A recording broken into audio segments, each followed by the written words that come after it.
Bismillahirrahmanirrahim. Assalamualaikum warahmatullahi ta'ala wabarakatuh. Alhamdulillahirrabbilalamin. Wassalatu wassalamu ala ashrafil anbiya wal mursalin wa ala alihi wa sahbihi wa barik wassalim ajma'in. Alhamdulillah, bertemu kita sekali lagi dalam kelas online bersama saya Aizat Ismail di dalam Facebook page Hartanah dan Anda. Alright, seperti mana yang telah saya war-warkan semalam, pagi ni kita akan kongsikan berkenaan dengan leasehold atau freehold. So, mana satu pilihan anda? Okay? Jadi insyaAllah dengan perkongsian saya pada pagi ni, saya akan kupas berkenaan topik tersebut, dan diharapkan dengan perkongsian saya itu masing-masing bolehlah membuat keputusan selepas ni. Nak pilih hartanah yang freehold ke ataupun nak pilih hartanah yang leasehold. So sambil-sambil kita tunggu rakan-rakan yang lain masuk tu, boleh tolong kongsikan. So untuk tidak membuang masa, kita mulakan topik kita pada pagi ni, berkenaan dengan leasehold atau freehold. Sebelum tu saya nak ulas sikit lah, ulas sikit berkenaan dengan dilema yang selalu melanda bakal-bakal pembeli hartanah. Mereka masih lagi dalam dilema, mereka masih lagi tak tahu sama ada nak pilih hartanah yang berstatus leasehold ataupun freehold. Semalam saya dapat satu WhatsApp lah, WhatsApp daripada rakan perunding hartanah. Saya tak payahlah nak sebutkan nama di sini, tapi apa yang ada dalam perbincangan kami pada petang semalam sebenarnya, dia ada syorkan kepada saya lah. Dia ada syorkan kepada saya, coach tolong explain further, tolong explain further dalam siaran live coach ni berkenaan dengan leasehold dengan freehold. Sebab kebanyakan orang di luar sana tu dia masih lagi tak nampak.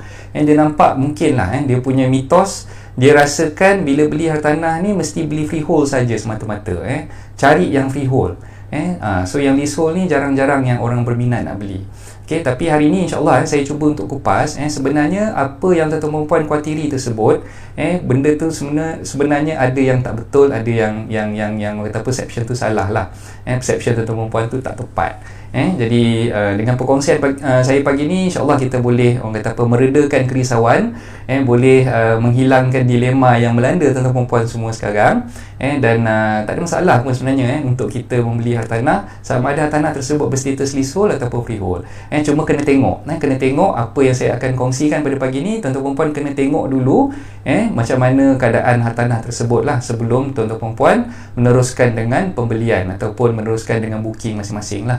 Jadi rakan-rakan hartanah, perunding penjual hartanah di luar sana ni, kalau boleh apa yang saya sampaikan ni anda tolong sampaikan kepada prospek-prospek anda di luar sana juga, supaya kita sama-sama boleh sharing dan juga berkongsi ilmu lah.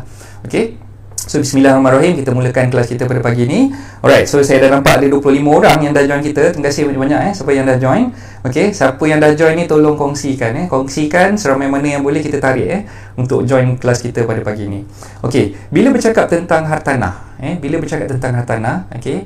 biasanya kita tengok hartanah yang ada especially dekat area Lembah Kelang lah. Kita fokuskan kita punya sharing pada pagi ni untuk hartanah-hartanah yang berada di sekitar Lembah Kelang.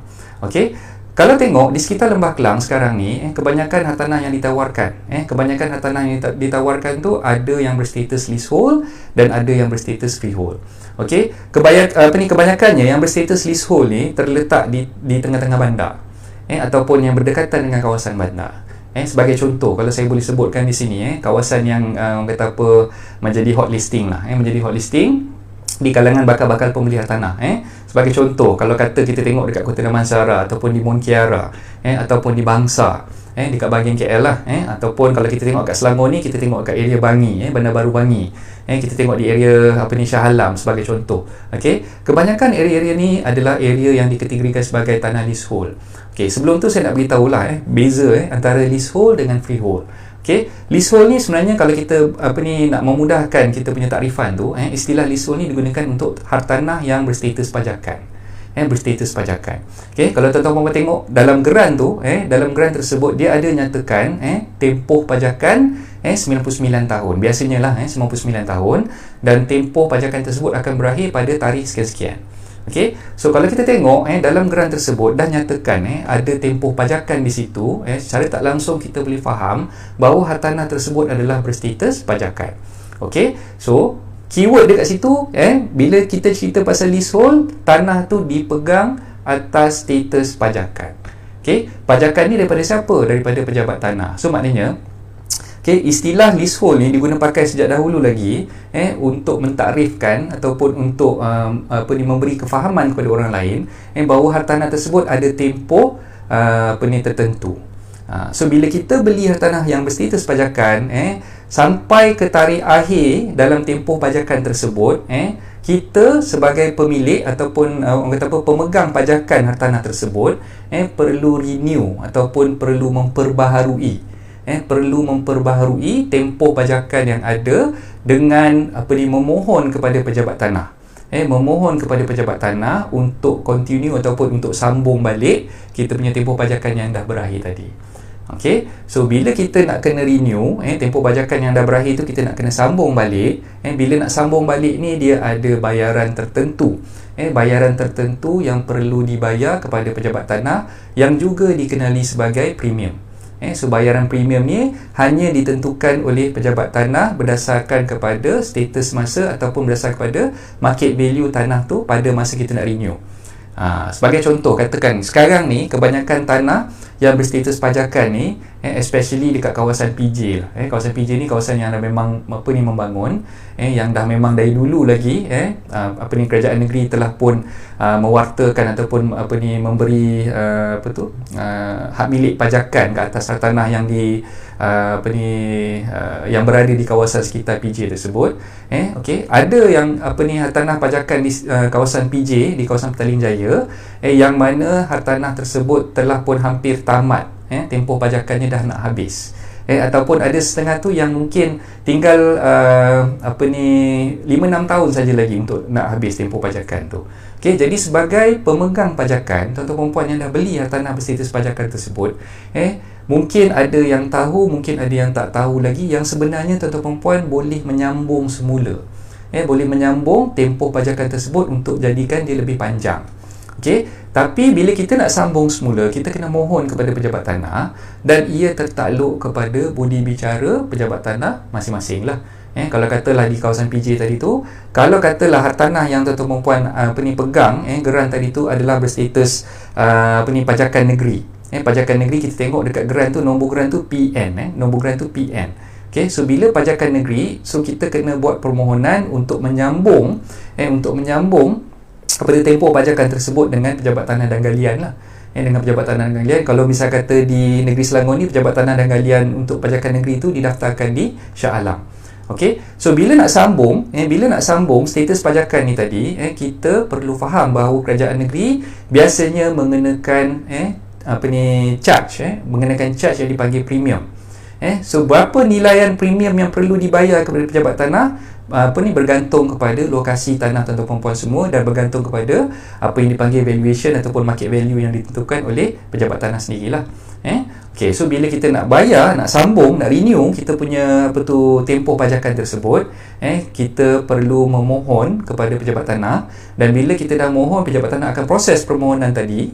Bila dah proses permohonan tadi sampai tempoh masa tertentu, dia akan keluarkan notis. Dia akan keluarkan notis untuk kita membuat bayaran penyambungan tempoh pajakan tersebut, dan bila kita dah buat pembayaran kepada pejabat tanah, premium yang dikenakan tu, barulah pejabat tanah akan menyambung tempoh pajakan yang diberikan. Okey, so sambungan tu berapa tahun lagi? Biasanya dia tengok. Kalau misal kata asalnya dulu kita pegang pajakan untuk 99 tahun, kebiasaannya tempoh pajakan yang di renew tu pun dia akan sambung untuk tempoh yang samalah, 99 tahun juga. Okey, itu antara perkara-perkara yang kita perlu faham lah.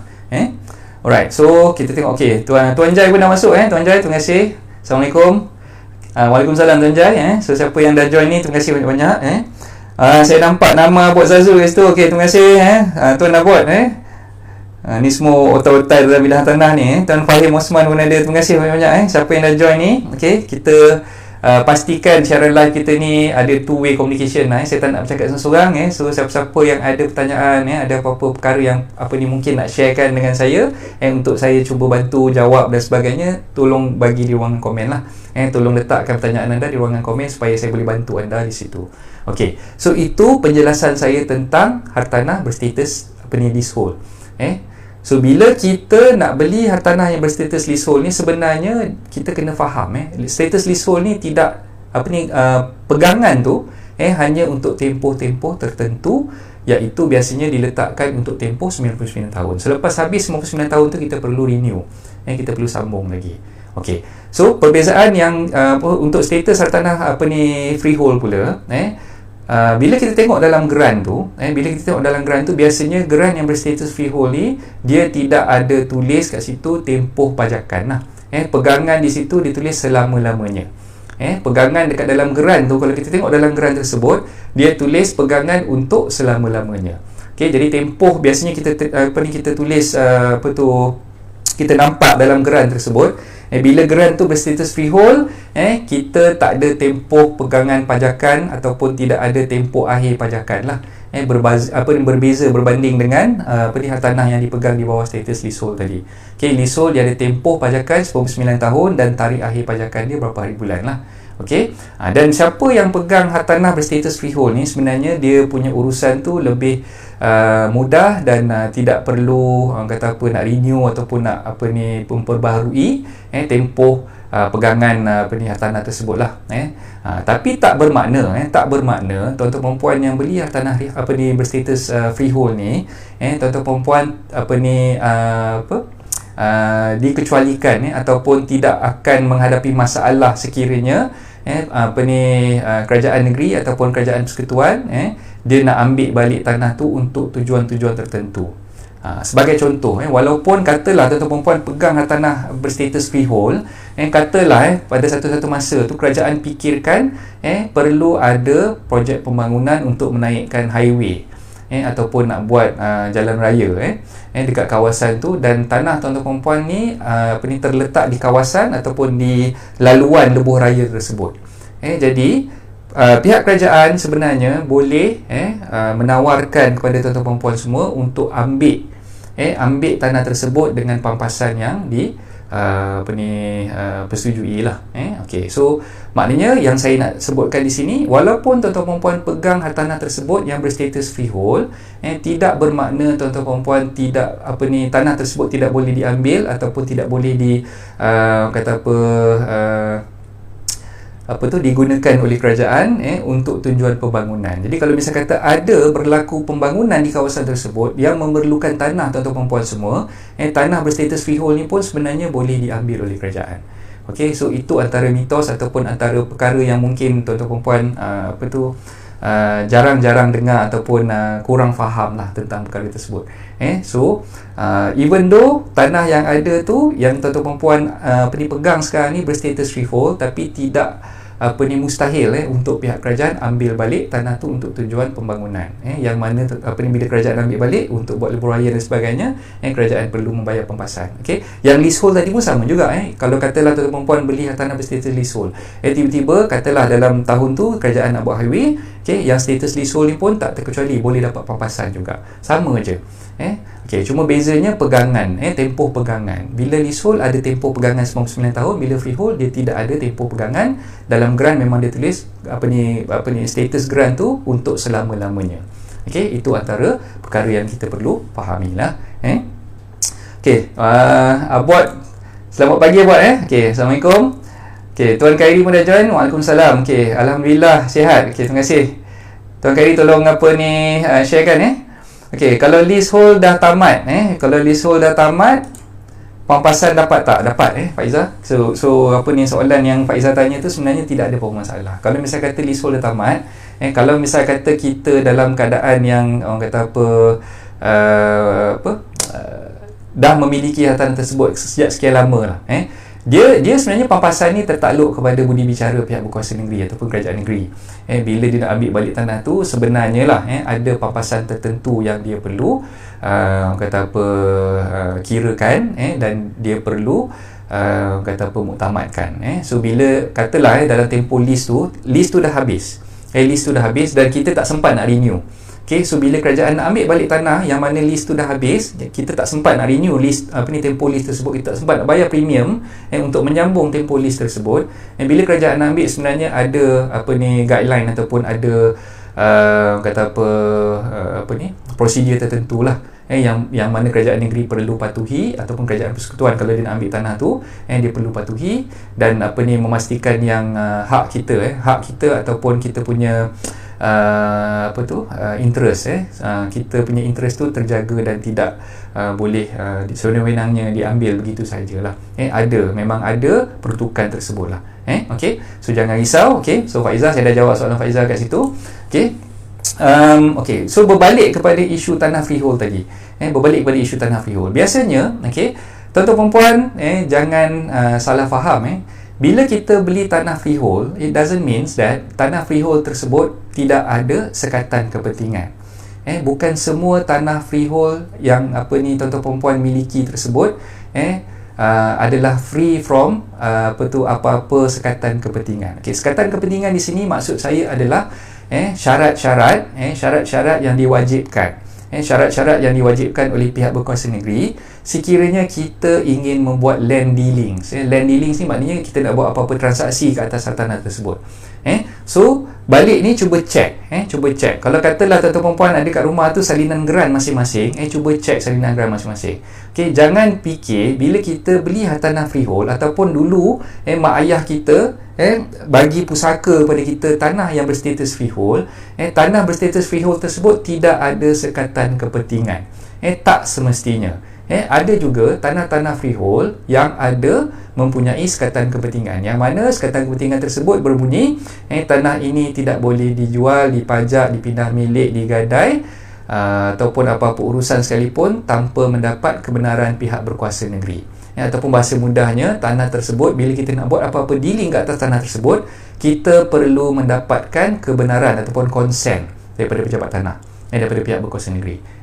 Okey, so poin saya di situ adalah walaupun kita beli tanah freehold, kita kena check dulu.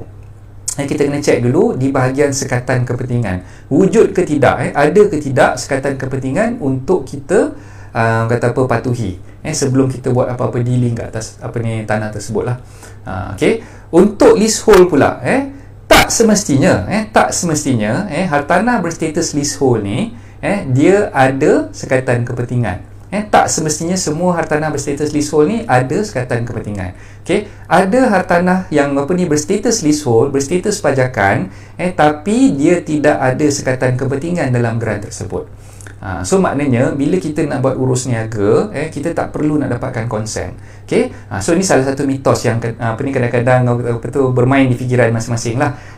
Sebab ada klien yang tanya saya, tuan, okey, saya nak beli tanah ni leasehold, so adakah saya perlu mendapatkan kebenaran daripada pindah milik, kebenaran pindah milik daripada pejabat tanah? Okey, so jawapannya kena tengok dalam geran tu sendiri. Kalau misal kata ada salinan geran tu, tengok di bahagian sekatan kepentingan. Okey, kalau salinan geran tu tidak ada di tangan tuan-tuan perempuan semua, perlu buat carian tanah di pejabat tanah lah. So bila kita dah buat carian tanah, kita tengok dekat bahagian sekatan kepentingan tu ada tak wujud, ada tak wujud klausa yang meminta ataupun mengarahkan kita untuk mendapatkan kebenaran daripada pihak berkuasa negeri sebelum urusan jual beli itu boleh didaftarkan di pejabat tanah. Okey, so mitosnya di situ, walaupun tanah tu berstatus leasehold, tak semestinya tanah berstatus leasehold ni perlu mendapatkan konsen ataupun kebenaran daripada pejabat tanah. Okey, so itu antara perkara-perkara yang kita boleh nampak perbezaan dia. Yang freehold tadi pun tak semestinya freehold tak ada sekatan kepentingan. Ada juga tanah yang berstatus freehold kita perlu dapatkan kebenaran pindah milik. Ada juga hartanah yang berstatus leasehold, tapi dia tidak ada sekatan kepentingan, tak perlu nak memohon kepada pejabat tanah untuk buat pindah milik, untuk buat kebenaran pindah milik tersebut. Okey, so itu pencerahan yang saya boleh kongsikan untuk pembukaan lah. Itu baru dia panggil mukadimah untuk pagi ni. So saya harap tuan-tuan perempuan faham. Kalau faham, boleh tolong tulis faham di situ. Okey, so masing-masing boleh faham ke dengan penerangan saya, ataupun saya terlalu laju sangat?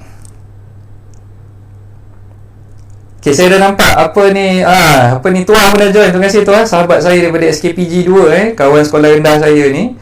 Tuan Nawawi Ibrahim dah join. Okay, Amirul Aizat pun dah join. Terima kasih. Ini semua orang setia follow saya tiap-tiap hari. Puan Hawa pun ada. Terima kasih Cik Puan Hawa. Waalaikumsalam Hawa.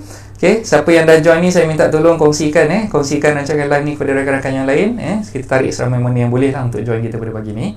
So kat sini saya nampak ada lebih kurang 28 mata yang sedang menonton, 28 orang yang sedang bersama-sama dengan saya. Alhamdulillah, terima kasih semua. Terima kasih semua.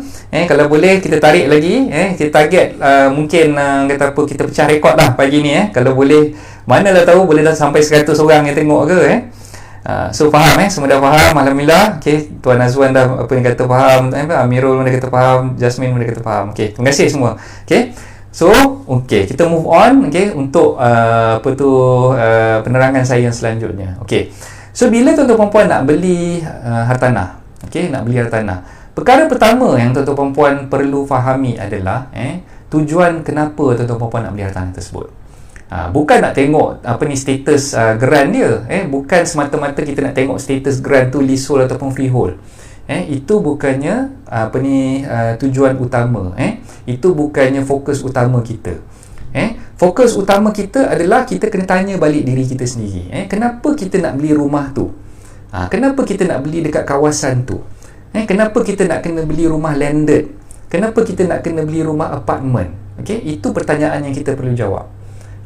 So bila kita dah nampak keperluan ataupun alasan yang kita perlu beli rumah tersebut. Sebagai contoh, katalah tuan-tuan perempuan sekarang ni bekerja di kawasan Shah Alam sebagai contoh. Kawasan Shah Alam.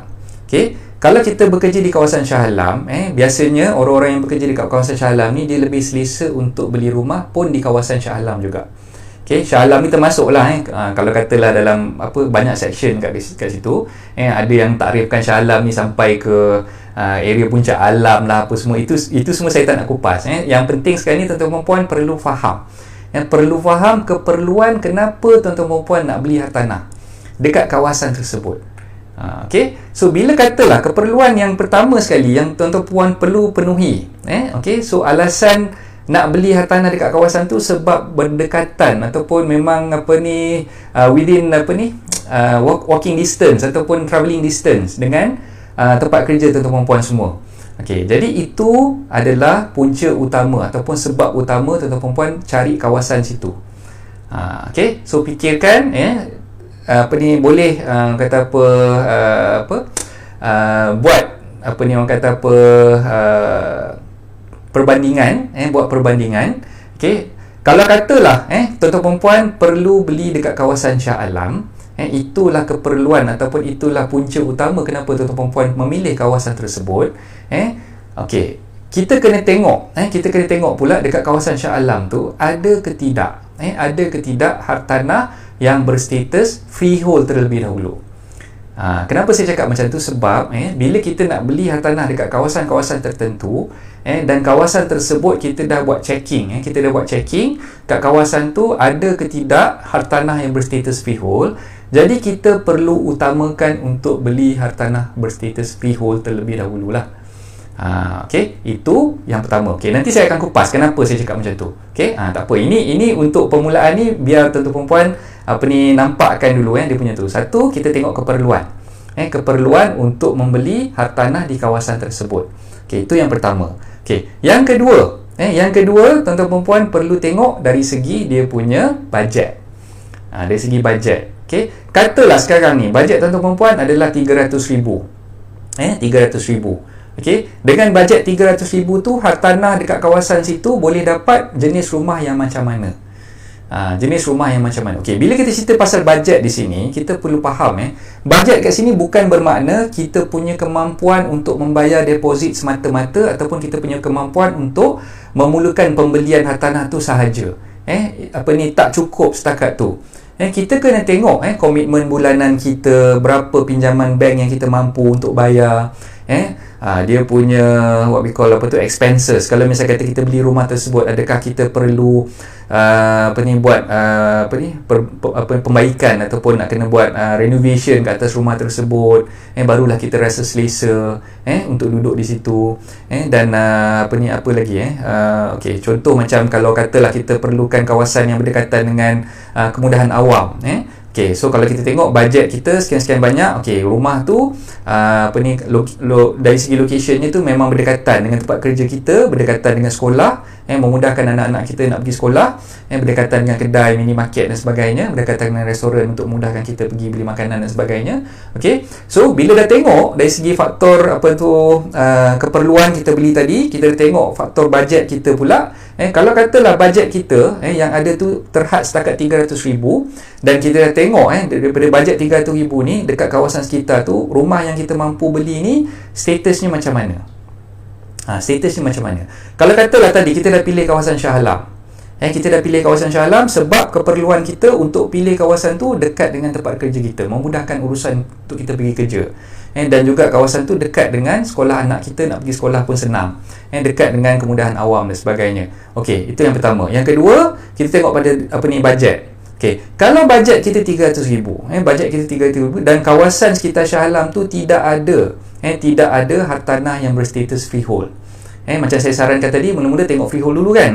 Okey, kalau misalnya kata tak ada hartanah yang berstatus freehold, jadi option yang ada pada kita adalah hartanah yang berstatus leasehold saja.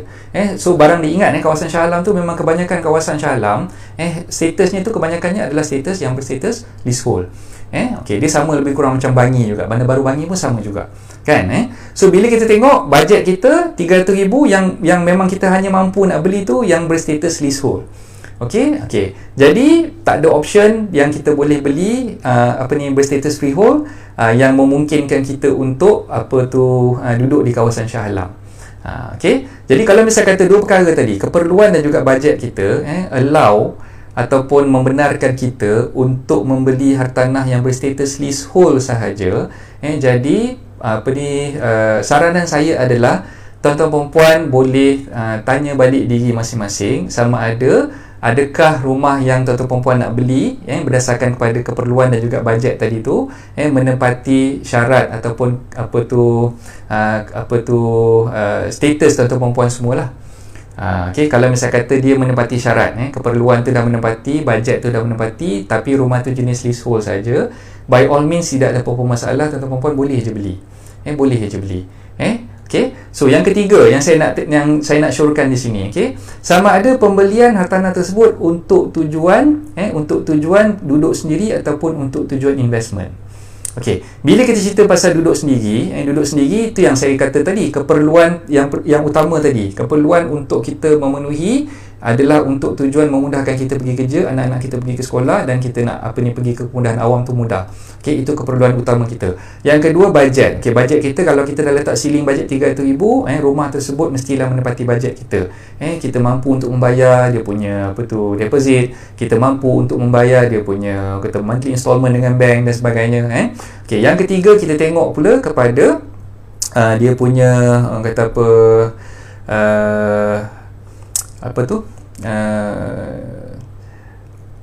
saya dah lupa saya cakap apa. Sekejap, saya ingatkan balik yang tadi keperluan, bajet, lepas tu dia punya Allahu Akbar, status dia tadilah. Statusnya tadi, kalau misal kata statusnya tadi tu investment.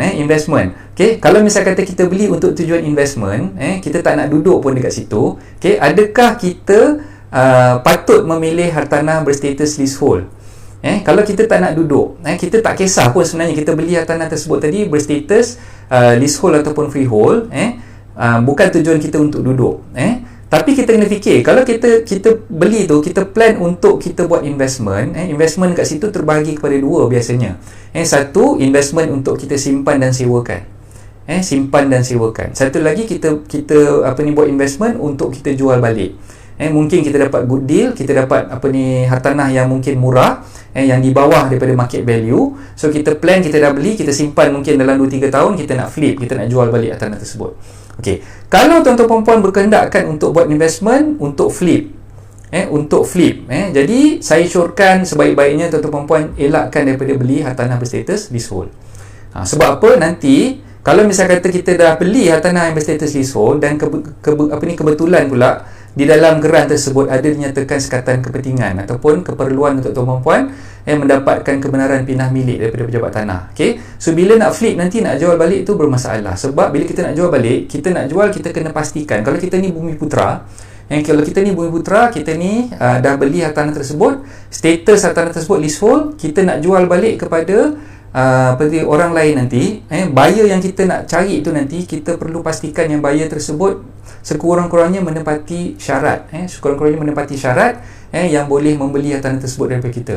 Okey, yang maksud saya syarat tadi tu, bila kita nak apply consent ataupun kebenaran pindah milik daripada pejabat tanah, biasanya hartanah yang berstatus leasehold ni, bila kita nak jual kepada non-bumi, kepada bukan bumi putera, bermasalah. Sebab bila kita nak apply consent tu nanti, biasanya consent tu akan ditolak kalau misalnya kata pembeli tu bukan bumi putera lah. Jadi bila kita fikir untuk beli hartanah leasehold ni untuk kita buat flipping, kita nak jual balik bila ada harga yang lebih baik ataupun lebih cantik di kemudian hari nanti, dekat future nanti, kita rasa macam kita nak flip, kita nak jual hartanah tersebut. So bila nak jual balik, kita kena pastikan sama ada boleh ataupun tidak kita dapatkan pembeli yang sama status macam kita, iaitu bumi putera lah. Kalau misal kata kita fikir susah, nak cari buyer bumi putera tu memang agak sulit. Nak dapatkan buyer yang bukan bumi putera tu mungkin lebih mudah. Dan tengok status pula, ada sekatan kepentingan yang memulakan kita dapatkan konsen daripada pejabat tanah. Jadi kalau macam tu keadaannya, saya syorkan tuan-tuan dan puan elakkan daripada membeli hartanah yang berstatus leasehold. Itu antara saranan yang saya boleh buat lah. So tengok keperluan, tengok bajet dan tengok kepada kita punya intention kita. Nak buat untuk own stay ataupun nak buat untuk investment. Investment kalau setakat nak beli dan juga kita sewakan kepada orang lain, tidak ada apa-apa masalah. Beli leasehold pun tak apa. Tapi kalau untuk flipping, nak jual balik, yang tu tuan-tuan perempuan perlu fikirkan. Implikasinya bila nak jual balik nanti mungkin susah nak dapatkan buyer yang berminat untuk beli hartanah tersebut di kalangan bumi putera, sebab kita nak dapatkan konsen tu, dan konsen biasanya akan menghadapi masalah kalau prospek buyer yang nak beli tu adalah bukan bumi putera. Alright, so kita tengok saya baca sekejap komen-komen yang ada. Semua dah tulis faham di situ. Terima kasih banyak-banyak. Terima dengan jelas dan faham tuan. Terima kasih Tuan Razman. Amirul pun kata faham. Tuan Haji Wahab pun kata faham. Tengok pada tujuan. Terima kasih Faiza, ingatkan saya balik. Sebab utama bayi cari rumah berdekatan tempat kerja, sekolah, kedai dan sebagainya, freehold diutamakan. So bajet pembeli, yes, betul. Beli untuk stay ataupun pelaburan, yes, betul. Terima kasih Aizan. So faham. Kita teruskan lagi dengan sharing saya yang berikutnya.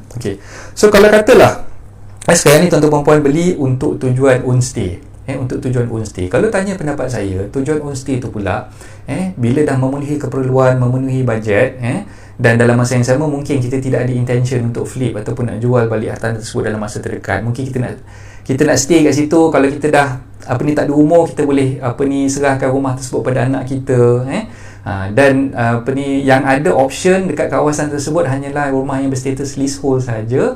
So by all means tidak ada apa-apa masalah pun sebenarnya untuk tuan-tuan puan beli. Kalau tuan-tuan puan dah faham apa yang saya terangkan masa mukadimah tadi, kalau dah faham rumah yang berstatus leasehold ni, kita kena tengok dia punya implikasinya macam mana, dan dari segi dia punya keperluan yang kita nak beli tu. Kalau misal kata rumah kita memang dekat dengan tempat kerja, memudahkan kita nak pergi kerja pun senang, anak kita nak pergi sekolah pun senang, tak ada masalah pun sebenarnya, kita beli je rumah yang berstatus leasehold. Alright.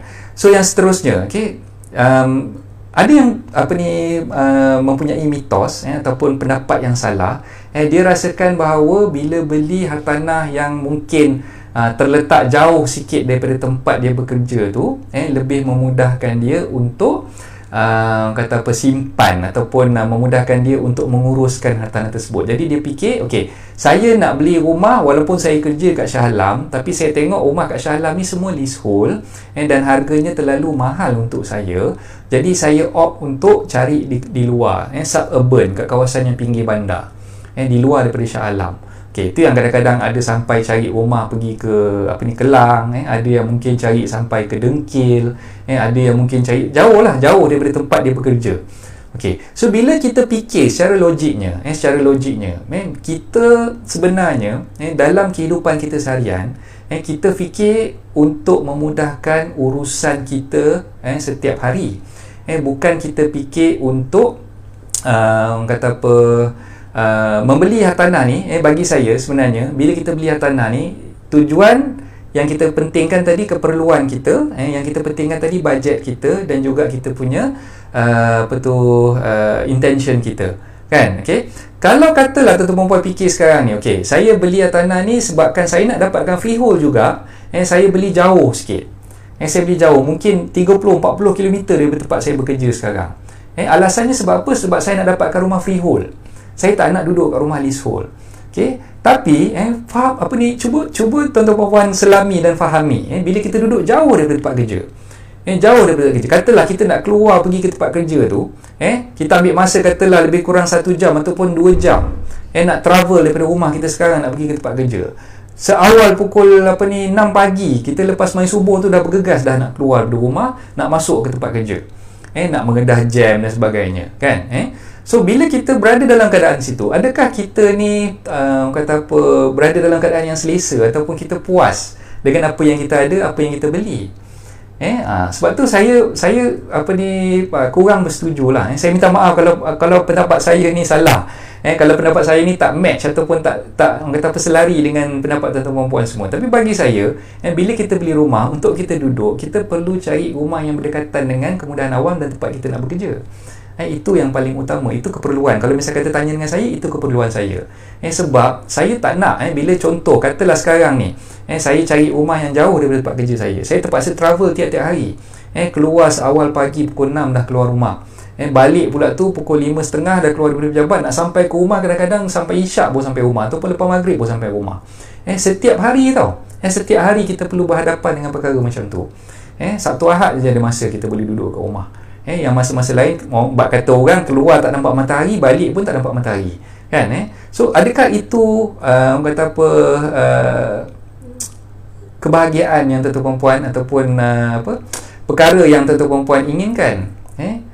So saya sebenarnya bila bercerita tentang freehold dengan leasehold ni, banyak orang yang fikir mungkin pandangan dia tu berbeza dengan saya. Tapi bagi saya sebenarnya kalau beli leasehold pun tak ada masalah, as long as kita boleh hidup dengan selesa, kita boleh pelbagaikan kita punya option yang ada, kita boleh pelbagaikan kita punya aktiviti yang kita boleh buat dengan family, itu lebih utama bagi saya lah. So mungkin kalau tuan-tuan puan mempunyai pendapat yang salah tu, boleh masukkan di ruangan komen, back to differ apa-apa yang ni, sebab kita open for discussion lah. So bagi saya itu pandangan peribadi saya, dan saya merasakan bahawa itu yang paling penting, masa kita spend dengan family, masa untuk kita pergi ke pejabat, itu kalau boleh kita kurangkan daripada kita menghabiskan banyak masa tu di atas jalan raya untuk menyampaikan diri kita nak sampaikan ke pejabat tu. Itu yang kadang-kadang membuatkan kita stres.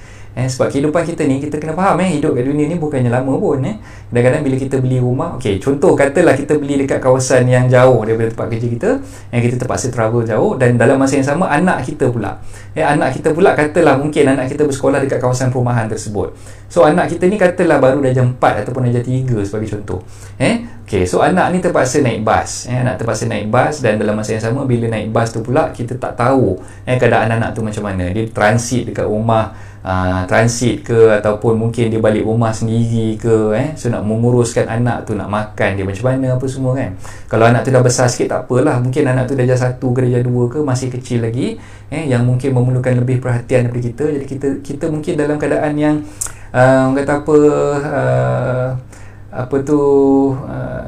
agak risau lah kat situ, kan. Kita risau dengan keadaan family kita, anak-anak kita kat situ.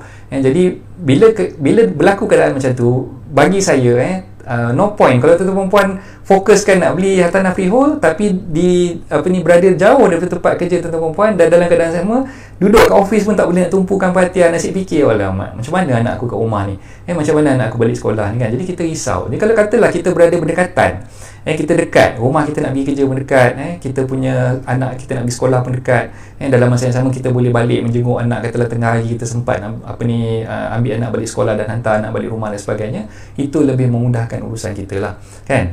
Itu pendapat peribadi saya. Kalau misalnya kata tuan puan ada pendapat yang berlainan daripada saya, saya alu-alukan lah. Kalau misalnya kata nak sharing tu, boleh masukkan di ruangan komen. Okey, ya seperti rakan-rakan yang bekerja di Singapura, okey, ni Amirul beritahu jarak kerja hingga 60 km pun ada travel setiap hari. Yes, okey. Kita tengoklah kepada orang kata apa lifestyle di sana macam mana Kalau misalnya kata kita nak bandingkan kita yang duduk dekat Malaysia ni dan juga dekat Singapura, okey.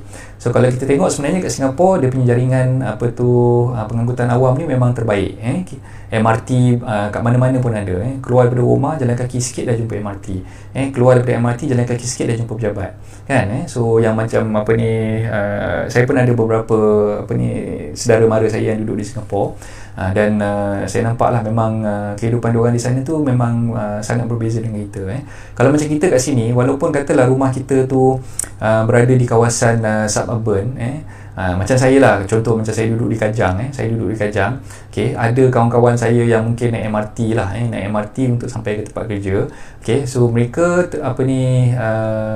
menggunakan pengangkutan awam so kalau katalah kita nak beli rumah tu yang kita tengok sekarang ni okey, isunya sekarang ni nak pilih leasehold ataupun freehold, itu isu utama dia lah cuma saya nak beritahu dengan tuan-tuan puan semua kalau kita nampak peluang untuk beli hartanah yang berstatus freehold tu ada jadi by all means kita gunakan peluang untuk beli yang freehold tu dulu so kalau boleh elakkan untuk beli yang leasehold. Tapi kalau misal kata tak ada option, kita nak cari berdasarkan keperluan kita, berdasarkan bajet kita dan berdasarkan kepada kita punya intention tadi dah tengok tiga-tiga perkara ni memang yang ada option yang ada untuk kita yang terbaik pada masa tu adalah hartanah yang berstatus leasehold.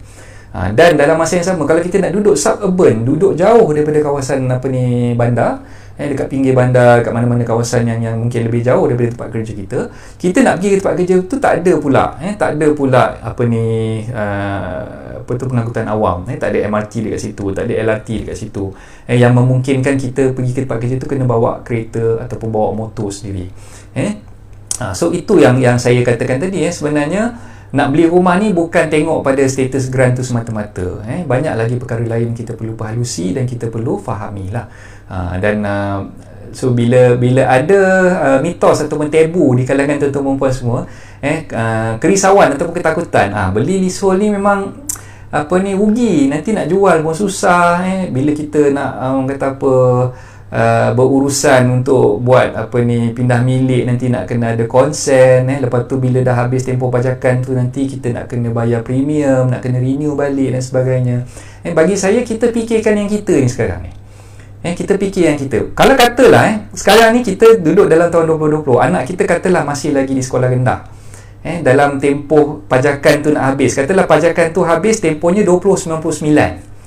2099 baru habis tempoh pajakan tu jadi sebenarnya orang kita ni biasanya dia fikir terlalu ke depan. Dia fikir bukan maksudnya tak bagus fikir ke depan, bagus tapi kita ni fikir, kita risau ni terlalu ke depan sangat nanti cucu aku nak renew rumah ni macam mana nanti nak kena bayar premium kan susah pula kan. So bagi saya perkara macam tu kita tak payah nak risaukan sangat. Kita fikir yang kita sekarang ni kita fikir keadaan kita sekarang ni, kita yang nak menghadap benda tu, hari-hari kita yang nak kena face all this circumstances, all this situation so bila kita nak beli, bila kita terlalu memikirkan masa depan yang kita pun tak ada lagi pada masa tu ialah tahun 2099 mustahil sangat-sangatlah kita masih hidup. Macam saya umur dah 43 2099 nanti ada lebih kurang dalam 60 lebih tahun lagi kan so mungkin saya memang dah tak ada lah kan yang tinggal masa tu mungkin cucu, anak pun mungkin dah tak ada kan so macam mana dia orang nak face keadaan tu. So bagi saya perkara tu biarlah kita tinggalkan untuk dia orang fikirkan bagi saya setakat mana yang kita duduk sekarang ni kita fikirkan apa yang kita kena hadapi dalam mungkin paling panjang pun dalam 20 ke 30 tahun akan datang, itu saja.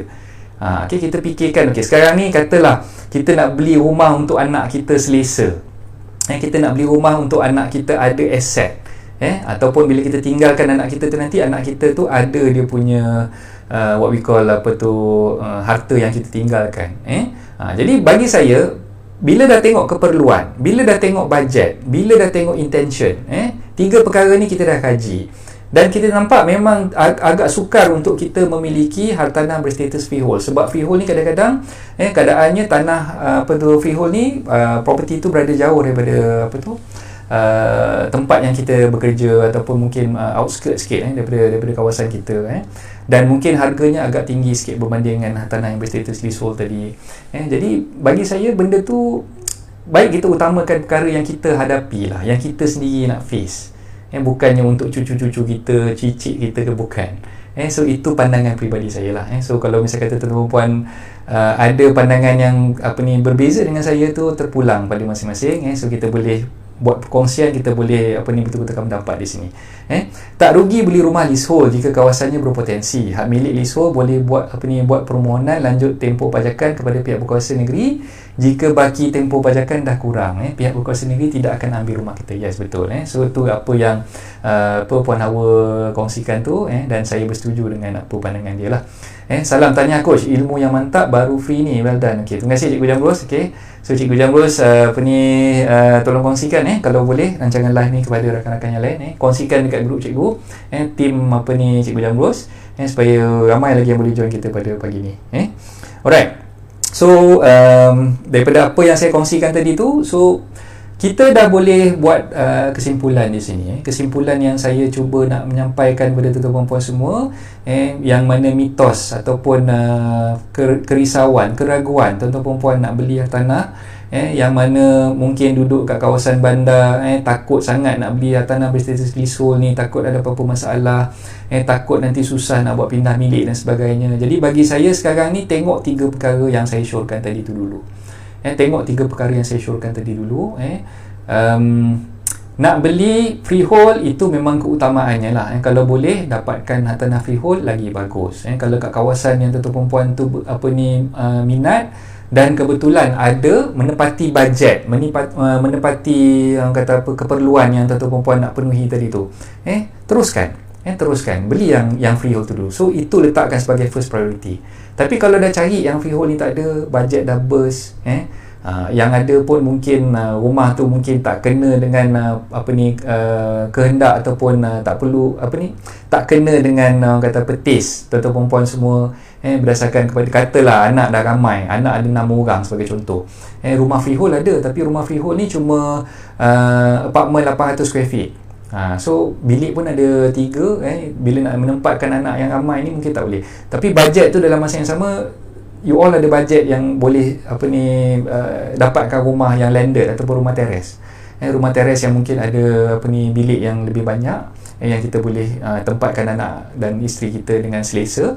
Jadi bagi saya, pilih yang menepati keperluan dan menepati bajet tuan-tuan puan lah. Kalau katalah rumah yang landed tadi tu kebetulan memang rumah tu leasehold, so fikir balik apa yang saya dah terangkan tadi tu. Kita fikir sekarang, kita fikir untuk dalam masa yang terdekat ni, bukan kita fikir untuk terlalu jauh sangat. Sampai fikir tahun 2099 nanti nak renew balik macam mana apa semua tu, itu kita tak payah fikir pun. Itu biarlah anak-anak cucu kita nanti yang fikirkan. So itu point yang saya nak sampaikan. Jadi jangan risau, jangan takut, beli je. Ada orang kata bajet, menepati dengan bajet, tengok priority keperluan tadi, tengok priority bajet kita, tengok priority kita punya intention kita, sama ada untuk own stay ataupun untuk investment. Tapi kalau yang fikir untuk investment tadi, macam yang saya dah beritahu lah, kalau investment untuk flipping, beli nak jual balik dalam masa terdekat, jadi tak sesuai untuk tuan-tuan puan beli yang berstatus leasehold. Sebaik-baiknya cari ialah yang berstatus freehold. Sekarang ni kat kawasan Kajang sebagai contoh, saya duduk kat Kajang, kebanyakan kawasan Kajang ni memang rumah freehold lah. Dan Kajang ni memang dah ada MRT. Jadi macam saya beritahu tadi, neighbor saya, jiran saya banyak juga yang commute pergi ke kerja naik MRT, naik public transport. Dan bagi saya memang kawasan Kajang ni antara kawasan yang cantik, yang keperluan kemudahan semua dah ada, dah lengkap. Nak pergi shopping pun senang, nak pergi naik public transport pun senang. Dan harga rumah kat sini pun saya tengok sekarang ni dah dah mula mendata. Kalau dulu katalah rumah teres 2 tingkat dekat kawasan Kajang ni mungkin dah mencapai sehingga RM500,000. Dah sampai RM500,000. Tapi sekarang ni saya tengok dah mula menurun. Trend tu dah makin orang kata mendata ataupun dah mula menurun sikit lah. Jadi kalau ada good deal nak beli rumah, saya syorkan kat kawasan Kajang ni banyak yang freehold lagi. Dan ada yang kata kawasan leasehold ni kadang-kadang susah nak jual. susah nak jual. Betul, memang betul. Leasehold ni kadang-kadang nak tarik perhatian ataupun nak tarik minat, especially yang non-bumi nak beli, memang susah. Tapi bagi saya, kalau katalah tak ada kehendak ataupun tak ada plan kita untuk jual, nak flip dalam masa terdekat, kenapa nak risau? Kenapa kita nak fikir untuk jual, sedangkan kita beli tu kita tak duduk pun lagi, kita tak beli pun lagi. Itu yang kadang-kadang orang kita ni pelik sikit kan. Beli, lepas tu belum beli pun lagi, belum ada pun lagi rumahnya tu, dah fikir nak jual kan. So kalau kita memang plan nak duduk, memang kita nak, orang kata apa, membesarkan anak-anak kita dekat rumah yang kita nak beli tadi tu, tak payah risau pun nak jual kemudian hari ke apa ke nanti. Itu perkara yang kedua, kita fikirkan yang tadi tu, yang 3 perkara yang saya syorkan tadi tu. Okay, so saya harap dengan perkongsian saya ini tuan-tuan perempuan dapatlah gambaran, sikit sebanyak gambaran. Okay, nak pilih yang leasehold ataupun nak pilih yang freehold. So jawapan dia, kalau dah menepati 3 syarat, keperluan, bajet dan juga intention, so dah menepati 3 syarat yang saya dah tetapkan tadi ni, yang tuan-tuan perempuan kena fikirkan sendiri ni tadi. Kalau dah menepati syarat tersebut, teruskan. Nak beli yang leasehold pun tak ada masalah. Kalau tak tahu macam mana nak menguruskan pembelian ataupun penjualan hartanah leasehold ni, boleh refer balik video-video saya yang sebelum ni, dalam rancangan live saya yang sebelum ni. Dalam buku saya pun saya ada kupas tentang prosedurnya macam mana, nak dapatkan konsen, pindah milik kat pejabat tanah, nak dapatkan, orang kata apa, market value, nak dapatkan, orang kata apa, bakal-bakal pembeli, macam mana kita nak orang kata apa, berurusan dengan perunding hartanah, semua tu ada dalam e-book saya. So download dah e-book saya tu, masuk ke link yang saya dah sharekan tadi. Boleh tengok dalam saya punya slide kat tepi ni atas sekali tu, itu link dia. Boleh masuk kat link tu, boleh dapatkan e-book saya, insyaAllah. Saya bagi secara percuma, tak payah bayar apa-apa pun. Nanti saya akan emailkan. Tuan-tuan perempuan hanya perlu hantarkan maklumat saja. Nanti saya akan emailkan kepada tuan-tuan perempuan. Alright. So itu yang saya cuba nak kongsikan. Jadi kita buka untuk discussion. Okay, Tuan Ismadi pun dah join. Terima kasih Tuan Ismadi. Bagi saya, pilihan pertama adalah lokasi. Yes, betul. Tuan Ismadi punya pandangan tu memang seperti mana yang saya dah beritahu tadi lah. Location tu memang memainkan peranan yang penting. Sebab tu saya kata tadi, keperluan tu. Tengok location tu berdasarkan kepada keperluan kita. Kalau katalah location tu memang tak ada yang freehold, yang ada cuma leasehold saja, dan location tu memang itulah yang menepati cita rasa, menepati keperluan tuan-tuan perempuan, jadi teruskan, tak ada masalah. Tak ada masalah. So kalau nak berurusan, Tuan Ismadi kita dengan AWP EcoHill, so mungkin rakan-rakan yang lain, yang ejen-ejen tanah kat sini ramai, Amirul Aizat ada, Hawa Rahman ada, Cikgu Jamrul sendiri pun ada, so siapa-siapa yang berkehendakkan nak beli hartanah, boleh contact sahabat-sahabat saya yang ada dalam ruangan komen ni. Mereka ni adalah perunding-perunding hartanah yang berdaftar, so boleh communicate dengan diorang lah. Tuan He, 3 syarat keperluan, budget, intention. Yes, terima kasih Tuan He. Alright, so sambil-sambil kita saya berkongsi tadi tu dah habis dah sebenarnya, dah sampai ke kata apa, kesimpulan lah sekarang ni. So kita masuk bab kesimpulan. So kesimpulan yang saya nak buat sekarang ni, elakkan daripada terlalu memikirkan masa depan yang jauh lagi. Kita fikirkan masa depan yang dah dekat dengan kita. Kita fikirkan masa depan yang dekat dengan kita. Kita fikirkan macam mana kita nak survive dalam keadaan kita sekarang ni. Bila berlaku COVID-19, bila berlaku wabak penyakit macam ni, bila ekonomi tengah downturn, tengah dalam ambang-ambang recession. Kalau tanya saya, sebenarnya dah berlaku pun recession tu, sama ada kita whether we like it or not, memang recession tu dah berlaku sekarang ni. Jadi kita perlu memikirkan tentang banyak perkara sekarang. Bukan kita fikirkan untuk banyak perkara yang akan datang. Yang jauh lagi tu kita tak payah fikirkan lagi pun tak apa. Kita fikirkan yang kita nak hadap ni sekarang. Kalau katalah daripada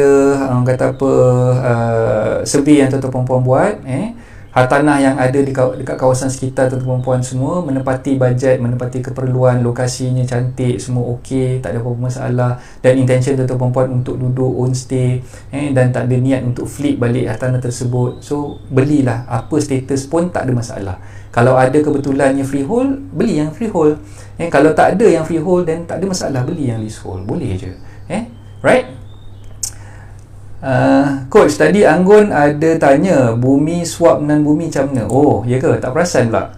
Ada yang Anggun tanya Oh, sekejap saya scroll balik.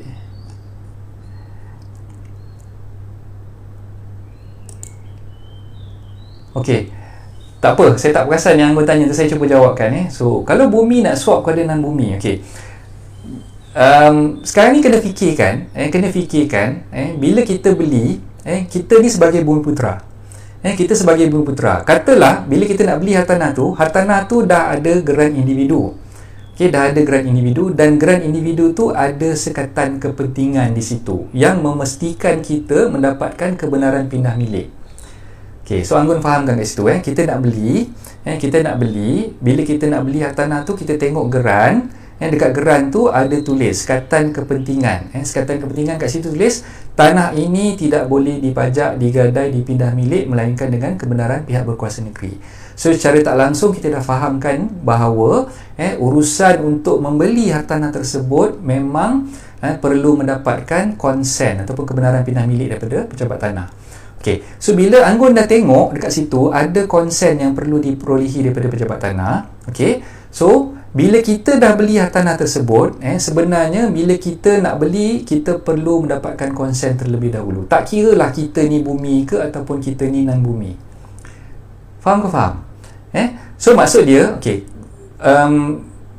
banyak orang yang silap faham. Dia silap faham, sebenarnya dia fikir, okay, bila dah beli hartanah yang ada sekatan, yang ada sekatan sekarang ni, hartanah tu bila kita nak beli, katalah kita beli daripada non-bumi buyer, non-bumi seller, kita beli daripada vendor yang bukan bumi putera.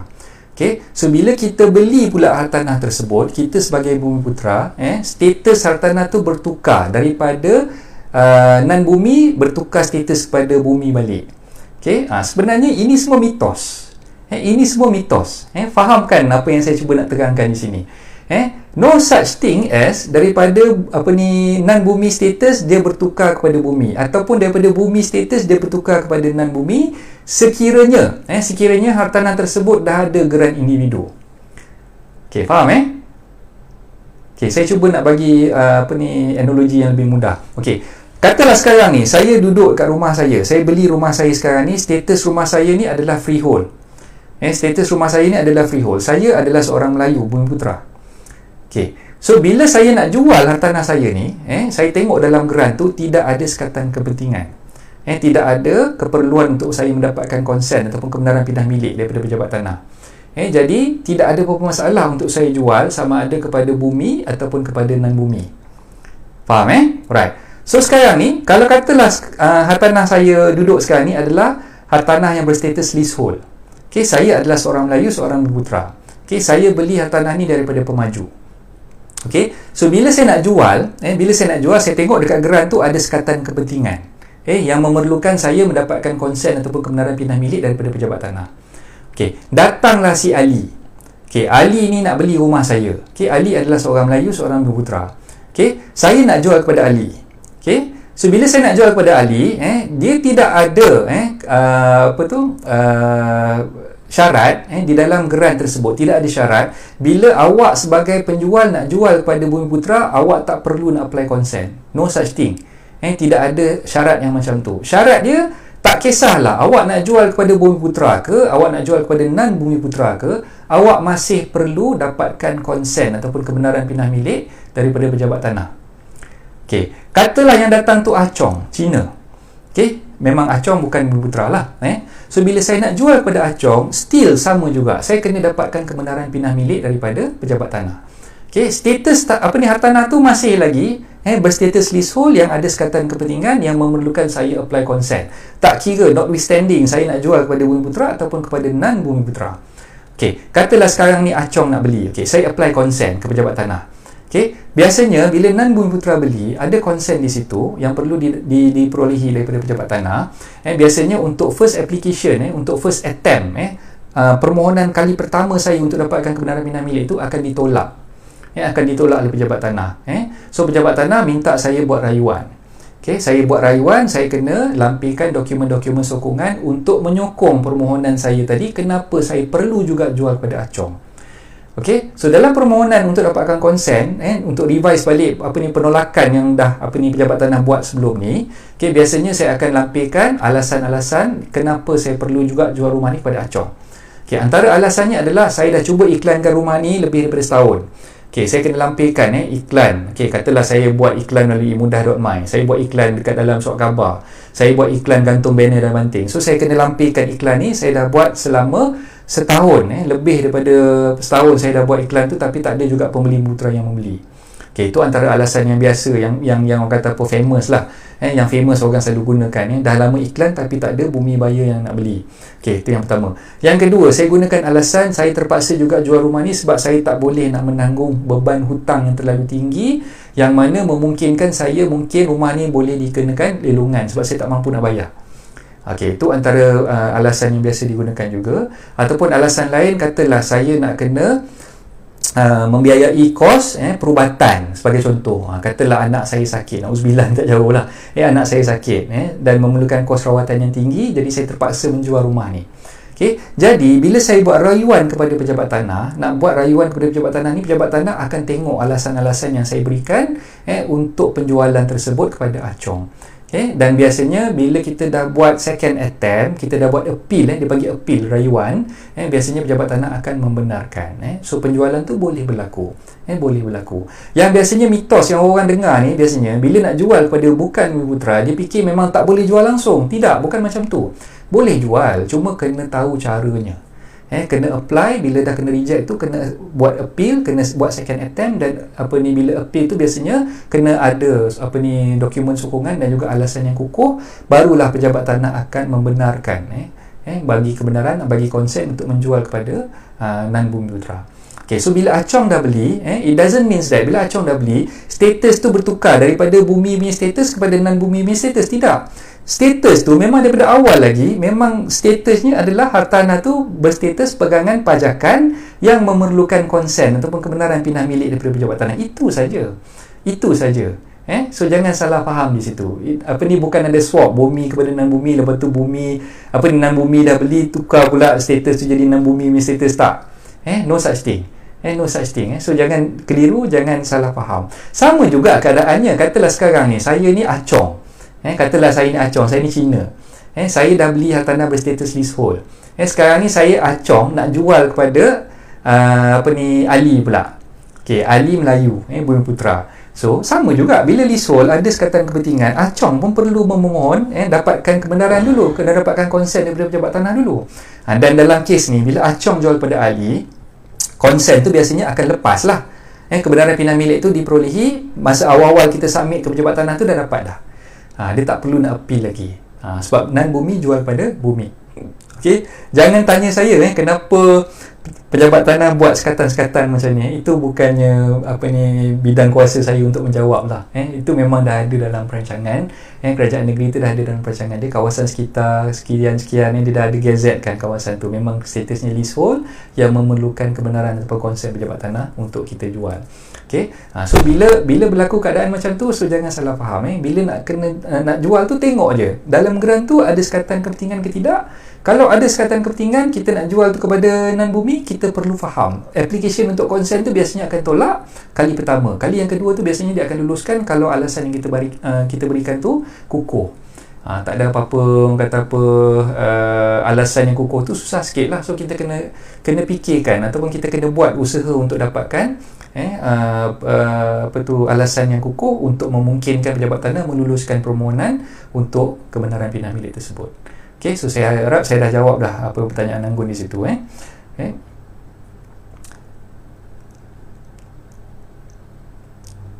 Kalau senang swap bumi tu non-bumi, habis warisan kita nanti duk pondok lah. Itulah, tu mungkin antara satu perkara ataupun alasan kenapa pejabat tanah memudahkan urusan untuk pindah milik kepada non-bumi lah. Mungkin nak jaga kepentingan Bumiputera di situ. So kawan saya buat sampai iklan bumi tunan 10 tahun. Achong nak beli konon tanah warisan. Tanah warisan macam mana pula? Okey, tak apa Aizat, nanti Amirul kita sembang-sembang lepas ni. So saya tak berapa nak tangkap sangat apa Amirul beritahu tu. Macam mana nak dapatkan e-book? E-book tu saya dah bagi saya dah kongsikan. Okey, jap saya type balik. Dia punya link ni boleh masuk.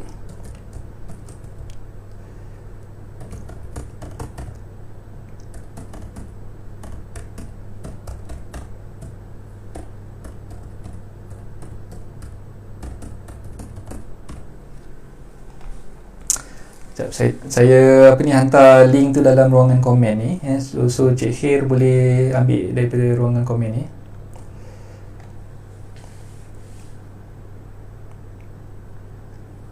Okay, so kalau tengok kat sebelah saya ni pun, dekat slide tu atas sekali tu ada link dia. Boleh masuk kat link yang sama. Ataupun Cik Khair boleh klik je kat link yang saya dah bagi tadi tu. Boleh dapatkan ebook saya di situ lah. Okay, ada apa-apa pertanyaan lagi yang mungkin saya boleh bantu? Pembelian melibatkan orang Sabah dan Sarawak pula coach? Oh, okay. Oh, okay.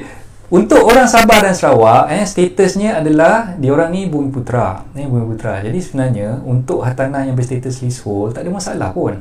Boleh je. Kalau misal kata Bumiputera Sabah dan Sarawak dikategorikan sebagai Bumiputera. Sebagai Bumiputera. Jadi kalau yang leasehold ni tadi nak beli rumah, pembeli itu adalah orang Sabah ataupun orang Sarawak. Macam yang saya beritahu tadi, sama juga statusnya. Kita kena apply consent lah. Kena apply consent. Kalau leasehold ada sekatan kepentingan, ada memerlukan consent pindah milik kat situ, jadi kita kena apply consent juga. Sama je. Dan kebarangkalian untuk consent tu lepas, insyaAllah boleh, tak ada masalah. Sebab Bumiputera, Sabah dan Sarawak. Boleh, insyaAllah.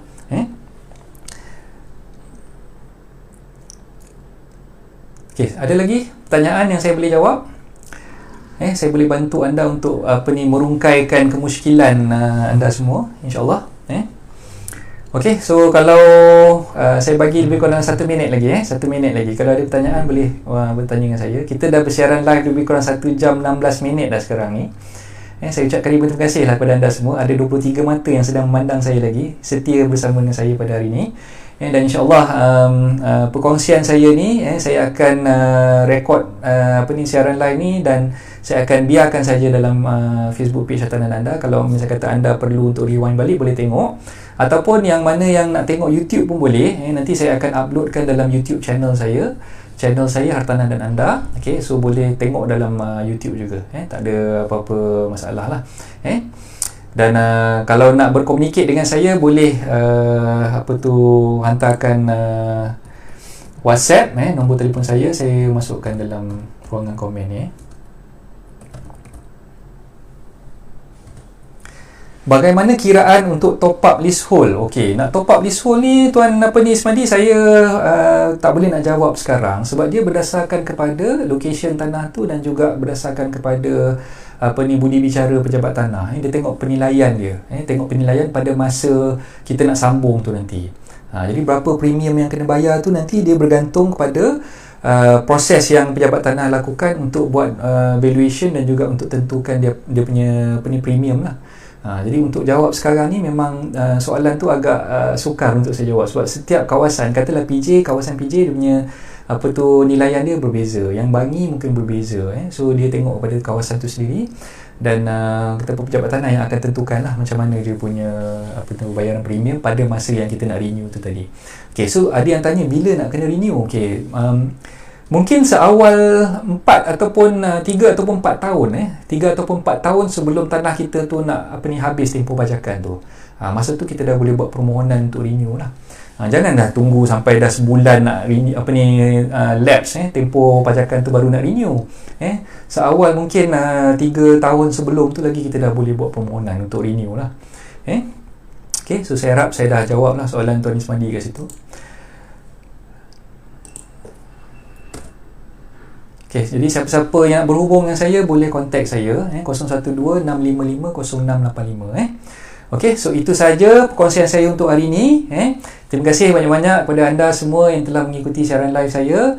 Dan saya ucapkan ribuan terima kasih juga kepada anda yang telah tolong saya sharekan tolong sharekan rancangan live ini kepada rakan-rakan yang lain. Okay, saya minta maaf kalau ada perkara-perkara yang saya sampaikan tu mungkin bercanggah dengan pendapat ataupun buah fikiran ataupun puan semualah. Dan berdasarkan kepada apa yang saya ceritakan tu, itu adalah saya punya own opinion. Jadi kalau ada terkasar bahasa ke, kalau ada tersilap cakap ke, saya minta maaf di situ. Dan kita sentiasa doakan supaya kita semua dilindungi Allah teruskan untuk berdoa supaya wabak COVID-19 ni dapat dibendung dan terhenti secepat yang mungkin lah. Dan rakan-rakan kita yang berada di front line tu sentiasa dipelihara, dan kita sama-sama doakan juga supaya kita dapat meneruskan ibadah puasa yang tak lama lagi ni dengan hati yang tenang. Tak kisahlah sama ada kalau katalah PKP ni diteruskan, disambung lagi tu, tak boleh nak buat apalah, kita terpaksa akur lah dengan arahan kerajaan. Kalau kita berpuasa dalam tempoh PKP ni pun saya rasa tak adalah masalah yang besar. Cuma bagi saya yang saya rasa agak kurang syok sikit tu sebab tak boleh nak berterawih, itu je lah kot. Dan kita doakan supaya wabak ni segera dapat dihapuskan, dan kita boleh meneruskan aktiviti harian kita macam biasa, macam dulu-dulu. Okay? Alright, itu saja perkongsian saya untuk hari ini. Okay? Assalamualaikum warahmatullahi wabarakatuh. Terima kasih. Bye-bye.